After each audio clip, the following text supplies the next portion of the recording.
Whey protein. 150 grams of protein. Y'all got.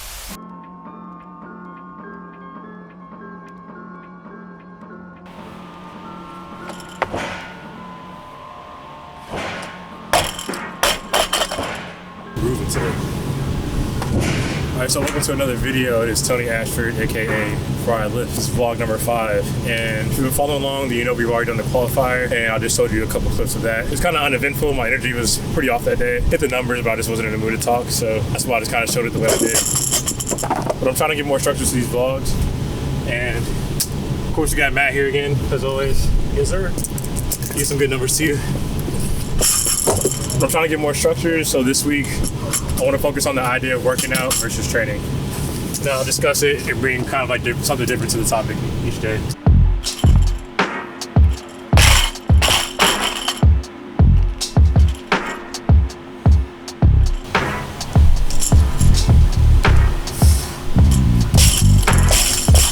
is a lot. I don't know if we can do that whole complex. I might drop that overhead squat off of it. Trust the process. You drop that overhead squat. You're working out and you're not training. Okay.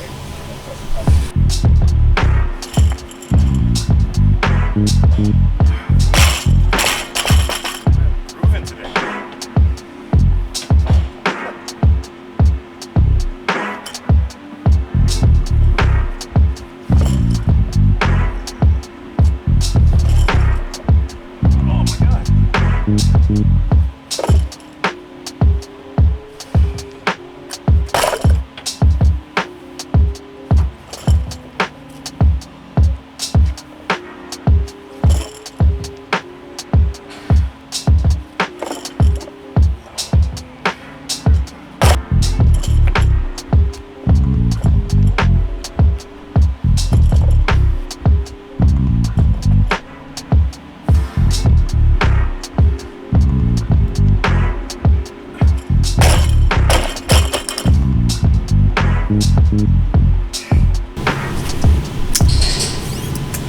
Like the coaches when they used to not let you bend over and put your hands on your knees. There's no air down there. It's like proving out that they're It was like proving that's like the best position. All my high school coaches. There's no air down there. Put your hands above your head. It's like, I feel like I can get breath. Yeah, like I actually feel a lot better when I'm bent over. Yeah, like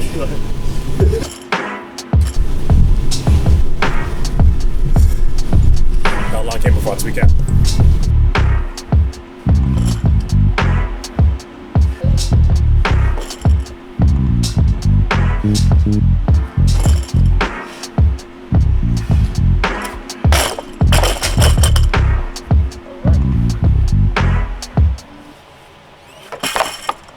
I asked Instagram what they thought the difference was between working out and training. Most of the answers were kind of around the same idea. There's a difference in intensity, intention, and your end goal.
So today is Thursday, and today I'm gonna have a professional provide her opinion on the topic of working out versus training.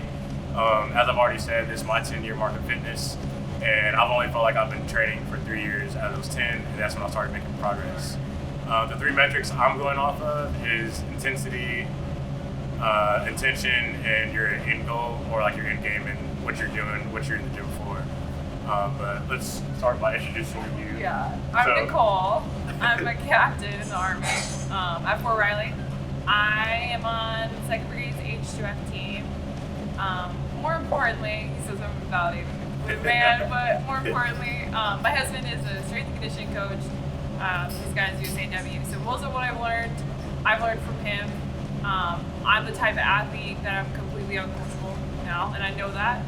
And he'll say, all right, so the workout plan you're doing today, you're doing because you want to have fun, right? Not because you want to get the results you want. And it's kind of stuck with me, because like, if you just want to go and work out for mental health and have fun, that's one thing. You want to train and hit results, that's a different situation.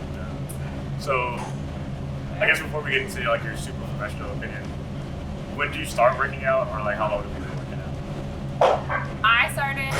I played sports my whole life. I would say I didn't learn to lift or like work out until probably 2013. I started CrossFit. Like, if you're a female athlete, you probably had some coaches like teaching you some basics of lifting in the weight room, but not anything specific.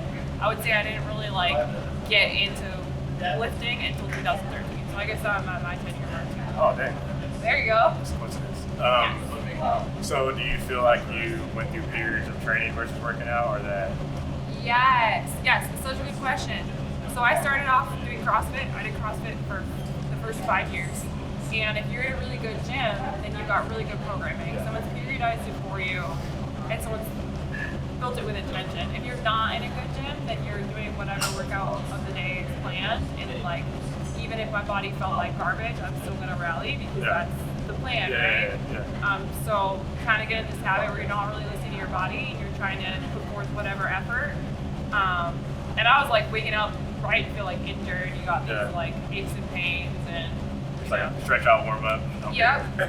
So I hit a period of time where I like had a low back injury, rehab from it, went to a better gym, felt pretty good.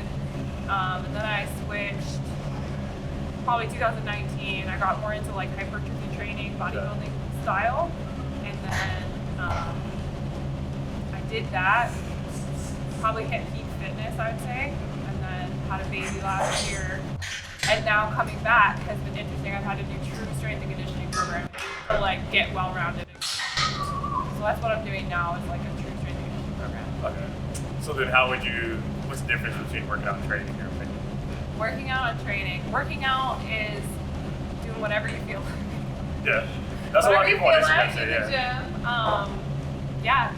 It's honestly what I'm doing now, because I'm on rotation. So it's going fast with whatever equipment I have, whatever feels good on my body, whatever I feel like working out that day, I'm gonna do. Training is like following a plan with intention, with an end goal in mind. Right. I'd say those are the things. Understanding like what you're working towards and why you're doing it. Do you think there's like times for both, or that you can always? Yes, Yeah. I think so. I had to stop training when I was pregnant, because it was upsetting, right? You're not going to meet whatever metric you're meeting. You can work out, but you can't train. Even coming back from that a little bit, if your like mental health isn't there, like sometimes training can be too much. You don't have the time, you're not getting the right nutrition, you're not getting the right sleep, like you're PCSing, you're moving, you got something going on. Like training can sometimes feel very draining, where I think working out is the right answer. What conditions would you say are needed to start training? You know, some people they're like, oh, you need to get a coach, like you need to get a, you know what I mean? Like some people say like you need all these things to say I'm trained. I think you need, and this is like not a great answer. I think if you don't know what you're going for, you don't have like the level of education, or you're not going to go to a gym, you should get involved with a good program. A local brand that somebody has looked at periodized the training for you. So whether you want to powerlift or weightlift or bodybuild, whatever, I'm not talking like Instagram or TikTok, like a reputable coach Yeah. that has like planned that out for you, and they've already thought about like that 6-week view, that 12-week view. Yeah. Any program like that, I think is a good place to start, and then you know it's safe. So I think a big difference between a workout and training is like you shouldn't feel like you've redlined after you've trained. Right. Not saying you can't train hard, but like my husband always calls me a cortisol junkie. And he's like, you just want to feel completely smoked. Like that's not what you should be feeling like every day. You can't sustain that. Right. Because your body won't recover from max effort. Because that's what I was explaining to somebody that I've been programming for is like, we're really not going to max out that often. Because like, there's only so many PRs you have in you. So we're going to keep you at that line so where you can lift heavier and make that linear progression. But like, I'm always willing to be like, all right, this is heavy enough for now. Let's pull back a little bit and then we'll pull back up again. Versus like, let's max out today and I might have to pull you back for a week or two, you know what I mean? So until you build back up. Coming back from injuries or like even me coming back from a baby, there's 3 like things that you can always play with to modify an exercise. Like I talk about this all the time because you can train almost anything you want to any degree. You can always modify complexity, right? So whether that's dumbbell to a barbell or weight, tempo, which is so underrated, right? Like that 3-second eccentric, that pause squat, whatever it is, so underrated. And then the last one being range of motion. So like range of motion gets overlooked too. Like if you're not ready to do, a heavy squat, do a box squat. Me and a friend were just talking about that. There's a lot of people. There's also like an idea that machines are just bad for you. Now, but there's actually sometimes, like for example, for me to do chest flies, I'm like I actually rather do it on a machine just so that I'm just limited in how much I'm bringing my arm out or like my shoulder mobility in that specific movement. And, like I think, like for me, Bulgarian split squats, I would rather do them on a machine. Yeah. There might be more benefits to doing free weights, but like there's sometimes where I just feel like me doing it. A lot of stress on your pelvic ring for those. Yeah. I just rather do it on a machine. If I have the ability to. I love head flies from the floor. Yeah. Because it will cut range of motion for you the same way. It's like a much safer way. You're never gonna that's so much stress. Even this position, so many people get hurt from here, like benching and stuff. It's just such a provocative position to be like loading. So I like restricting range, but I think it's good. My one big kick is like understanding what you're training for. Yeah. I talk about this all the time. I actually taught a class last time I was here on it, which is like understanding if you're training for power, strength, hypertrophy, right, muscular endurance, or like aerobic capacity. And like the example I always use that like helps people understand it is like, you're not gonna be able to do 20 cleans. Yeah. The same way you can do 1. Right? Olympic weightlifting movement is for what? Power. Yeah. It's a power movement. It's the same way if you do 20 box jumps. You can't do the same height you can do a max box jump. Right. So like, if you want to improve power, doing crazy cycling reps of that like lift is not going to get you better at that lift. The same way like you can't practice the ball throw 1,000 times and expect to get better at it. If you overtrain it, your effort's only going to get worse. That's so funny on the ball throw too, because back when we used to have, I think, 3 attempts or whatever. Yes. My third one was always the worst. Like the second is always better, because like first one's like high or whatever. Second one's like, all right, this is how much I need to put into it. And the third one is always worse. It's always worse. So you've already decided, you've already landed, you put forth your max effort without recovery, you're not gonna, that and like the same way if you're only doing hypertrophy reps or muscular endurance reps, you're not really gonna get stronger within reason. Like your 1 rep max like won't go up if your like nervous system isn't prepped. Like you're just not gonna be ready for that heavy weight for 1 rep. Like if you don't touch those strength rep sets, you won't hit it. So like power is always going to be 1 to 3 reps, right? Strength 1 to 5 or 6. Hypertrophy 8 to 12, and then muscular endurance 15 plus is like usually what's expected. So like oftentimes people will be like, oh, I can bench press 300, 350, whatever, but like I can barely do push-ups. I can only do like 30 of them. So it's a bit like I feel like that is like as good if you're a powerlifter, but like if you're in another discipline. It's kind of like you're not really. But like you can't expect your heavy strength bench to translate to muscular endurance because it's on intensity. It's just not going to get you there. So somebody looking at like where your deficits are and like how you need to program goes into intention really. But that's like my biggest thing. Is like people don't even realize they're not training for a way that's going to get them to their goals. I think that's a lot in people's diet too. That's a big Yeah. fact, yeah. Diet probably, I don't know. I think depending on body type, diet sometimes will give you the results more for body comp more than Yeah. necessarily fitness. Yeah. That's a separate conversation though. Probably need Austin for that. But yeah. You want to give a little shout out though to the team or anything? I mean, HQF believes in holistic health and fitness, so we didn't touch on sleep or nutrition much, but Yeah. those are the other two components I would say for training, working out, right? Did I Yeah. miss something? That was perfect. All right, Yeah. cool.